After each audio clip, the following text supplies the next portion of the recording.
Assalamualaikum warahmatullahi wabarakatuh. Mohon izin memperkenalkan diri, nama saya Reza Sigit Arafi. Saya dari Prodi Pendidikan Guru Sekolah Dasar. Di sini saya akan menjelaskan tentang sejarah Panitia Persiapan Kemerdekaan Indonesia. Pengertian PPKI. PPKI adalah singkatan dari Panitia Persiapan Kemerdekaan Indonesia. Dalam bahasa Jepang disebut Dokuritsu Junbi Inkai. PPKI dibentuk untuk mempersiapkan kemerdekaan Indonesia setelah Jepang mulai kalah dalam Perang Dunia Kedua. Pada tahun 1945, posisi Jepang dalam perang semakin lemah. Untuk menarik simpati rakyat Indonesia, Jepang menjanjikan kemerdekaan kepada Indonesia. Sebelumnya, Jepang telah membentuk Badan Penyelidik Usaha-usaha Persiapan Kemerdekaan Indonesia yang bertugas menyusun dasar negara dan rancangan undang-undang dasar. Setelah tugas PPKI selesai, Jepang membubarkannya dan membentuk PPKI pada tanggal 7 Agustus 1945.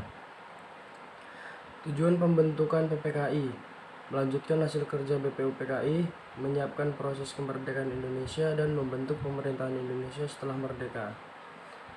Ketua PPKI ialah Soekarno, wakil ketuanya adalah Muhammad Hatta. Awalnya anggota PPKI berjumlah 21 orang dari berbagai daerah di Indonesia. Setelah itu ditambah beberapa anggota tanpa sepengetahuan Jepang agar lebih mencerminkan bahasa Indonesia. Pada tanggal 15 Agustus 1945, Jepang menyerah kepada sekutu. Kesempatan ini dimanfaatkan bangsa Indonesia untuk segera memproklamasikan kemerdekaan. Pada tanggal 17 Agustus 1945, proklamasi kemerdekaan Indonesia dibacakan oleh Soekarno dan Hatta di Jakarta. Sidang pertama pada tanggal 18 Agustus 1945 dan mengesahkan Undang-Undang Dasar 1945, memilih Soekarno sebagai presiden, memilih Muhammad Hatta sebagai wakil presiden, dan membentuk KNIP atau Komite Nasional Indonesia Pusat. Sidang kedua pada tanggal 19 Agustus 1945 dan menghasilkan membagi wilayah Indonesia menjadi 8 provinsi, membentuk kementerian dan pemerintahan daerah.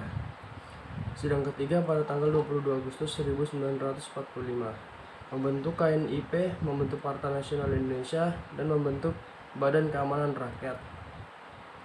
Peranan PPKI sangat penting karena menjadi panitia yang mempersiapkan berdirinya negara Indonesia, menetapkan dasar konstitusi negara, membentuk pemerintahan pertama Indonesia, dan menjadi langkah awal terbentuknya negara Republik Indonesia. PPKI adalah panitia yang berperan besar dalam proses awal kemerdekaan Indonesia. Melalui sidang-sidangnya, PPKI berhasil menetapkan konstitusi, memilih pemimpin negara, dan membentuk pemerintahan Indonesia setelah proklamasi kemerdekaan. Sekian, terima kasih.